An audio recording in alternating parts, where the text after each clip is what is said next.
ঘরে কৃষ্ণ কথা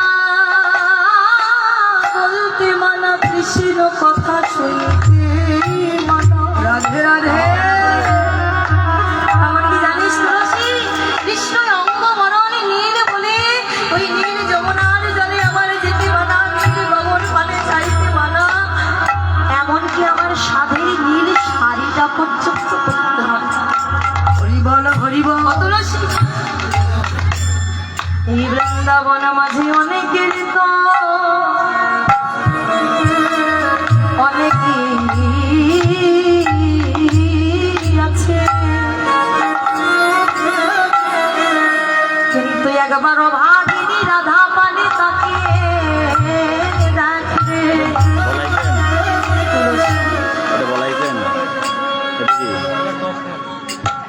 বল আমার গোবিন্দ বিনয়া। হরি বল।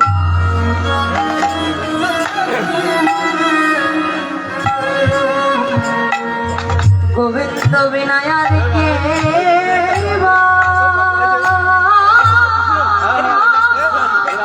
পরে পরে পরে যান, পরে যান, পরে পরে পরে বলার আমার কেবা এই ডিস্টার্বটা এখন করিয়েন না, সময় আছে।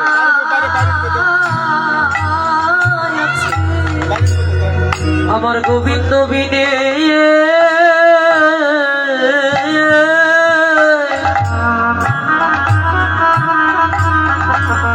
গোবিন্দ বিনে আর কে ভাই আছে,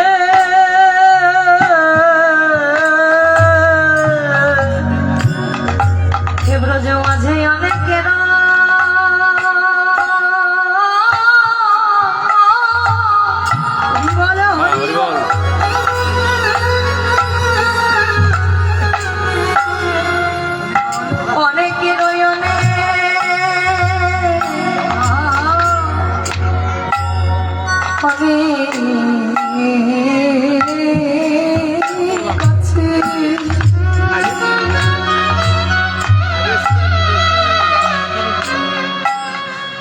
বল আমার গোবিন্দ বিনয়া।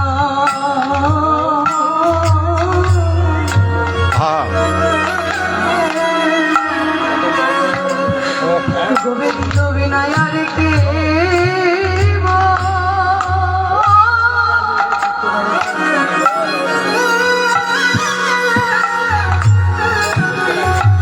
বলার আমার কেবা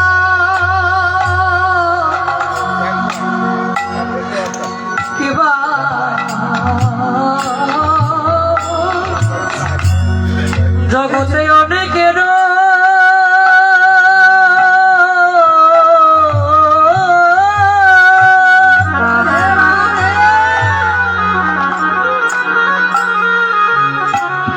জগতে অনেকের আরে অনেকই আছে,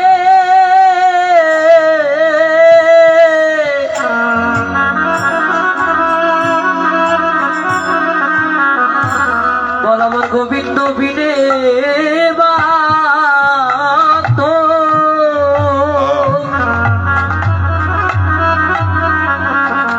জগতে আর কে ভাই আছে,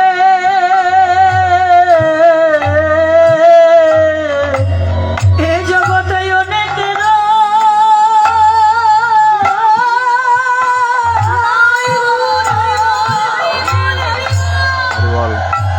জগতে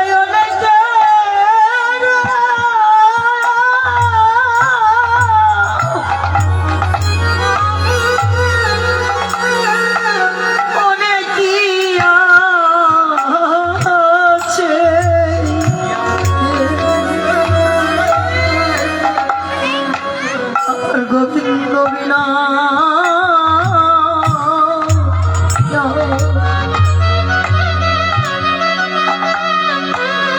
আমার গোবিন্দ বিনা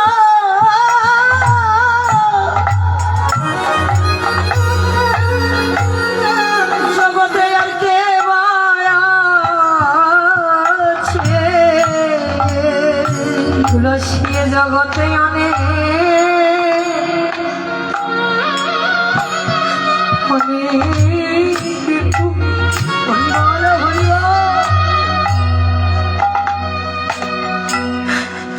অনেক রয়নে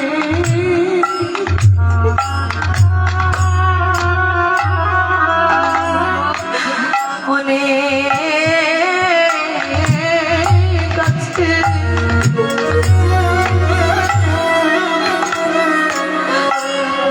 বল আমার গোবিন্দ বিনয়া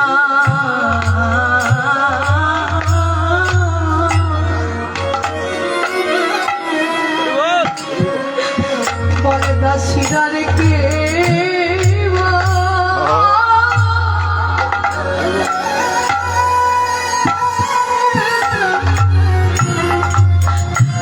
বল দাসিদার কে আছে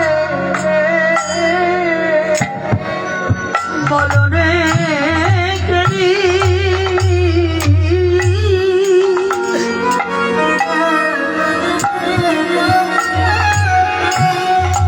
বলো রে করি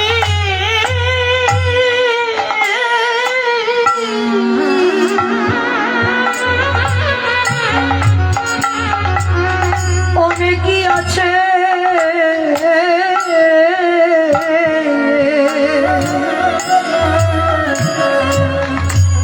বল আমার গোবিন্দ বিনা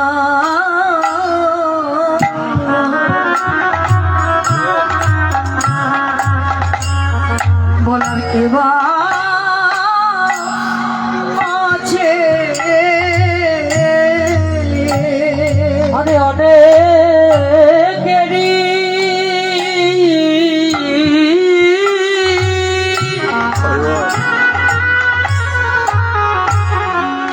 জগতে অনেকেরই রাধে রাধে আরে অনেকই আছে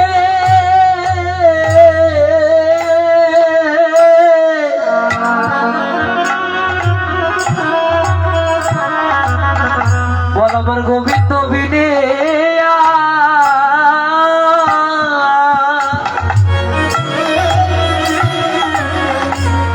জগতে আর কে ভাই আছে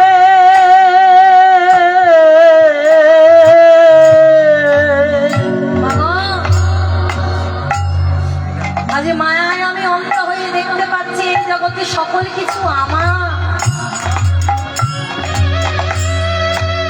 বাড়ি আমার ঘর আমার স্ত্রী আমার পুত্র আমার স্বামী আমার সন্তান আমার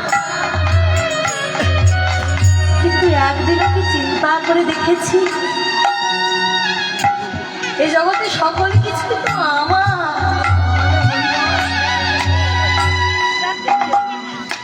কিন্তু আমি বুঝতে পেরেছি সব কিছু তো আমার হলো কিন্তু আমি কার হতে পারলাম বলে মা,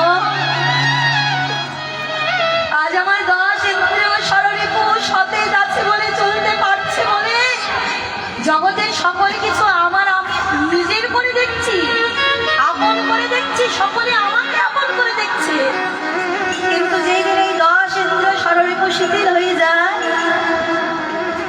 10 ইন্দ্রিয় ষড়রিপু শিথিল হয়ে বিছানার মতো পড়ে যায়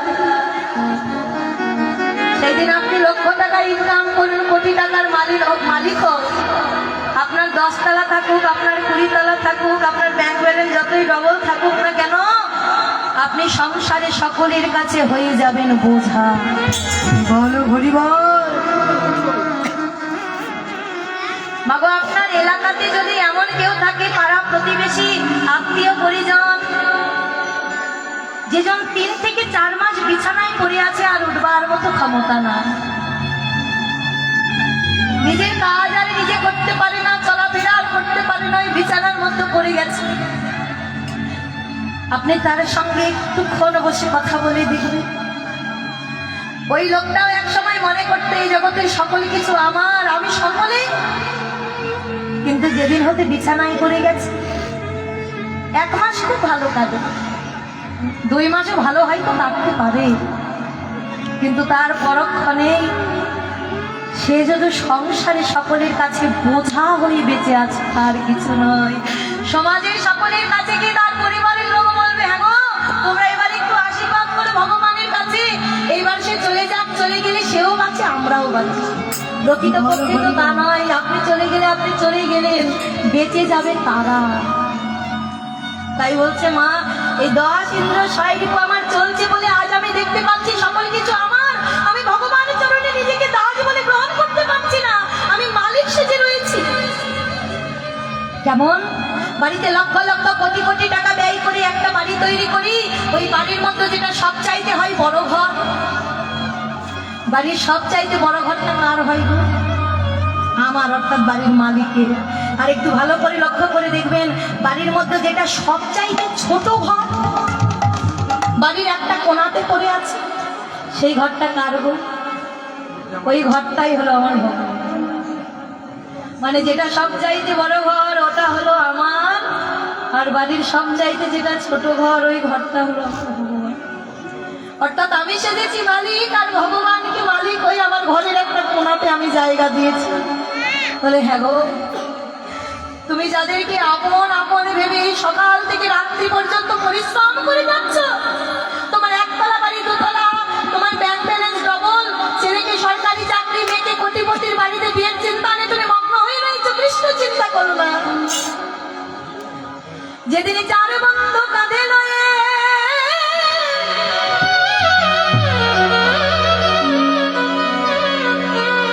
ওই শ্মশানে ঘাটে দিয়ে যাবে, মা, যাদের সেবা দেওয়ার জন্য আমি বৈষ্ণব সেবা দেই নাই, যাদের বাড়িতে দামি দামি মন্ডা মিঠাই, দামি দামি ফলমূলের হাড়িখানা হাতে করে নিয়ে আমি গেছি, বাজারখানা হাতে নিয়ে গেছি যাদেরকে সেবা করবার জন্য, যারা আমার বাড়িতে এলে আমি নানা উপাচারে তাদেরকে সেবা দিয়েছি, কিন্তু একদিন বৈষ্ণব সেবা দেই নাই, তারাই আপনাকে যখন দেখতে আসবে মৃত্যুর পরে, বাড়িতে ঢুকবার আগে স্নান করবে। কেন? বলবে আমরা মরা দেখে এসেছি, অশুদ্ধ হয়ে গেছি। তাহলে যাদের জন্য আপনি এত কিছু করলেন, আপনি এতটাই অশুদ্ধ হয়ে যাবে যে তারা আপনাকে দেখলে পর্যন্ত স্নান করবে। শ্মশান ঘাটে মৃতদেহ খানা দাও দাও করে পুড়ে যখন ওই একটা মাটির কলসি ভেঙে দেয়, সবাই বলে হ্যাঁ গো, আর কিছু পানে তাকিয়ে ওনা তাকালি অমন বলে। আমা, আমি কি ভাবছি এটাই আমার শেষ দিন, আর কি দিন আমার পরিবার। পঞ্চভূতের দেহ কারা পঞ্চভূতে লয় হয়ে যাবে, কিন্তু আত্মা তো জলেই ভেজে না, আত্মা তো আগুনে পড়ে না। আপনার আত্মা খানা সেই শ্মশান ঘাটে পড়ে থাকুক। হরিবল হরিবল। কেউ একবারের জন্য আপনার দিকে ফিরেও তাকাবে না যে আপনি এখন কি করবেন, কোথায় যাবেন, কোথায় থাকবেন। এই জগতে ভাই ভাইয়ের সঙ্গে বেইমানি করে, বন্ধু বন্ধুর সঙ্গে বেইমানি করে, কত সন্তান পিতা মাতার সঙ্গে বেইমানি করে, কত ভালোবাসার মানুষ ভালোবাসার মানুষের সঙ্গে বেইমানি করে। কিন্তু আমার ভগবান বলছে, এই জগতে কোন ভক্ত যদি একবার আমার চরণটা আশ্রয় করে নেয়, আমি ভগবান কোনদিনও সেই ভক্তের সঙ্গে বেইমানি করি না। সেই দিনে শ্মশানে ঘাটে তোমার জন্য কেউ অপেক্ষা করুক বা না করুক, যদি সময়কালে গোবিন্দ বলে আমায় ডাকতে পারো,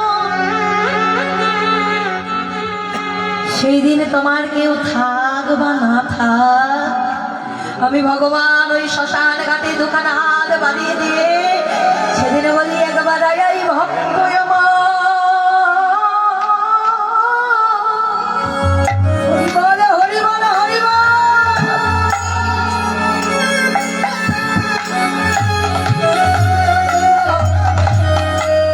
একবার আমার বুকে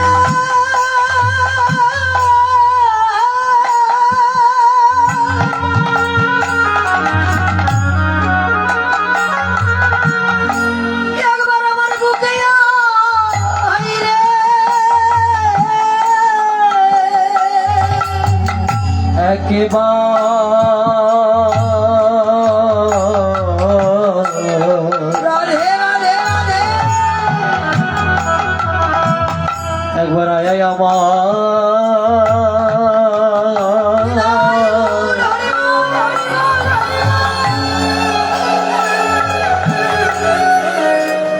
আমার বুকে আই রে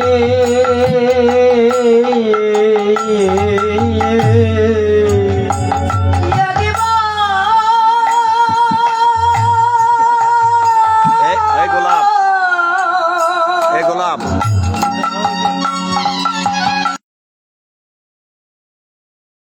এটা আগায় নেওয়া যায় না? এত ফাঁকাফাঁকি হয়, লাগায় নাও তো। আমার বুকে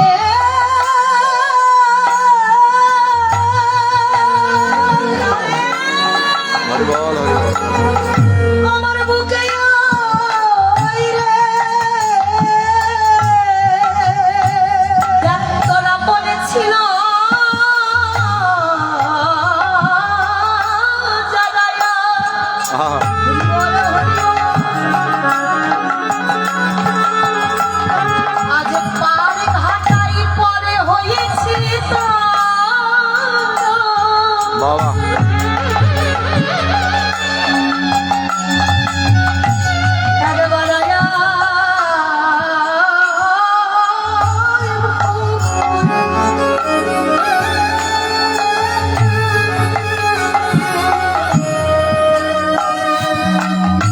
আমার বুকে আই রে এখন তোর আমি ছাড়া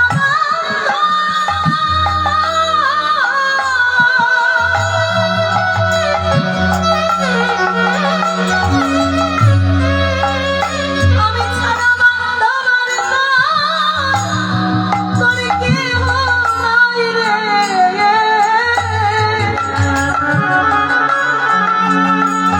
আপনি ছিল যারা পরে হয়েছে আমি ছাড়া কেহ নাই রে ছিল যারা বড় হয়েছে দাদা আমি ছাড়া বাঁধন কেহ নাই রে আমার ছিল যারা বড় হয়েছে দাদা আমি ছাড়া বাঁধন তাই কেহ বড় হয়েছে দাদা নাই রে ভক্ত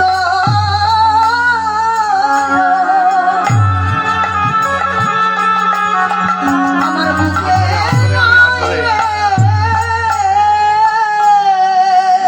দাঁড়ান, আমি উঠতেছি 1 মিনিট। তাই রাধারানী বলছে দেখো ফিরে আসেন।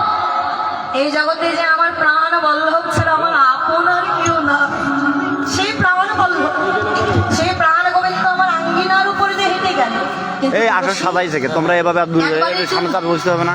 এই আসর জমে, এই আসর জমবে, আসর জমবে। হৃদয় পেলাম না এই এত ফাঁকাফাঁকি আসর হয়। একেবারে যা তুলসী বাবা দেখে একেবারে যা তুলসী দেখে ওই আমার সুখে আছে কিবা দুঃখে আছে যা তুলসী দেখে বাবা বাবা বধূ সুখে আছে কিবা দুঃখে আছে যা তুলসী দেখে তুলসী একবার গিয়ে দেখে আয় আমার প্রাণনাথ আমার প্রাণবল্লভ কেমন আছে। তুলসী বলছে এই যে দেখ এই জগতের একটা নিয়ম আছে কিছু পেতে চাইলে তার বিনিময়ে কিছু দিতে হয়। আমি যে দেখে আসবো তার বিনিময়ে তুই আমায় কি দিবি? বলছে আমার সবচাইতে মূল্যবান উপহারটা আমার বাবা আমাকে যা দিয়েছিল আমি সেই মূল্যবান উপহারটা তোকে দিয়ে দেবো। বলছে কেমন? বলছে গজপতির হাত। বলছে যে ধনী কোটিপতি হাজার অর্থ থাকলেও যেটা লাভ করা যায় না গজপতির হাত। হ্যাঁ গজ মানে কি? হাতি। হ্যাঁ হাতির মাথার মণি থেকে তৈরি করা হয়েছে হাত। তাহলে একটা দুইটা তার মতি নয়, তাহলে কতগুলো মতির প্রয়োজন একবার ভাবুন। তাহলে এই গজমতির হাত আচ্ছা কোটি টাকার মালিক হলেও তার বাড়ি থেকে পাওয়া যায়? যায় না, ভারী দুর্লভ বস্তু। তাহলে তুই যদি সেটা চাস আমি তোকে দিয়ে দেবো। তুলসী বলছে তুই কি আমায় এত বোকা ভাবছিস? দুর্লভ হলেও তো তা লাভ করা যায়। কিন্তু দেখ তোর কাছে আমি যেটা চাই সেটা দুর্লভের চাইতে অতি দুর্লভ। কেমন? বলে তুই যে বলেছিস গজমতি হার ঠিকানা বস্তু। হ্যাঁ আমি সামনের বস্তু চাই না, পিছনের বস্তু চাই না, মাঝখানে যে বস্তুটা রয়েছে তুই আমায় সেটা দান কর। কেমন? প্রথমে বলেছিস গজ আর পরে বলেছিস হার, আর এই গজ আর হার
তুই যা চাইছিস তোর মনোবাঞ্ছা পূর্ণ হবে, কিন্তু একবার যা। তো চাই যে যেতে চাইলেই তো যাওয়া নয়, খেতে চাইলেই খাওয়া নয়। হ্যাঁ, এই যে রাধারানীর শিক্ষা কেমন, যেতে চাইলেই যেতে নয়। দেখ একটা সময়সূচি আছে,